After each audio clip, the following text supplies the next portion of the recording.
தரப்பட்ட உருக்களின் முக்கோணிகளின் எண்ணிக்கையை காண்போம். அதற்காக முதலாவது உருவை அடிப்படையாக எடுத்துக்கொள்வோம்.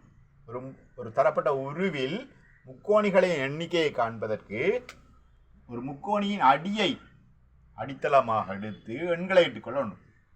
அதாவது 1, 2. இதில் முக்கோணிகளின் எண்ணிக்கை 2, 1, 3 ஆக அமையும். 1 சக 2 3 ஆக அமையும். இந்த அடிப்படையை இந்த உருவிற்கு இரண்டாவது உருவிற்கு பயன்படுத்துவோம். தரப்பட்ட உருவிலே மேலே ஒரு முக்கோணி பெறப்பட்டுள்ளது. அதிலுள்ள முக்கோணிகளின் எண்ணிக்கையை காண்பதற்காக இவ்வாறு 1, 2, 3, 4, 5, 6, 7 என்றவாறு எண்ணை இட்டுக் கொள்ள வேண்டும். முக்கோணிகளின் எண்ணிக்கை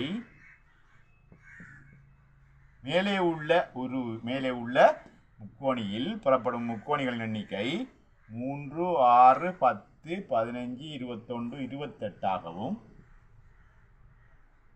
அதற்கு கீழே உள்ள முக்கோணியில் புறப்படும் முக்கோணிகளின் எண்ணிக்கை 1, 2, 3, 4, 5, 1, 3, 6, 10,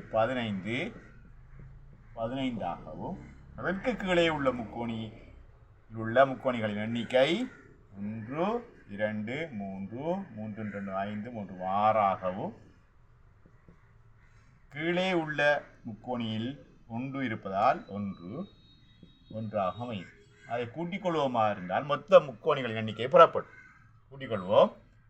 8, 13, 19, 20 சைவரை போட்டால் 2 மீதி 4, 5. தரப்பட்ட உருவில் முக்கோணிகளின் எண்ணிக்கை 50 ஆக அமையும். நன்றி.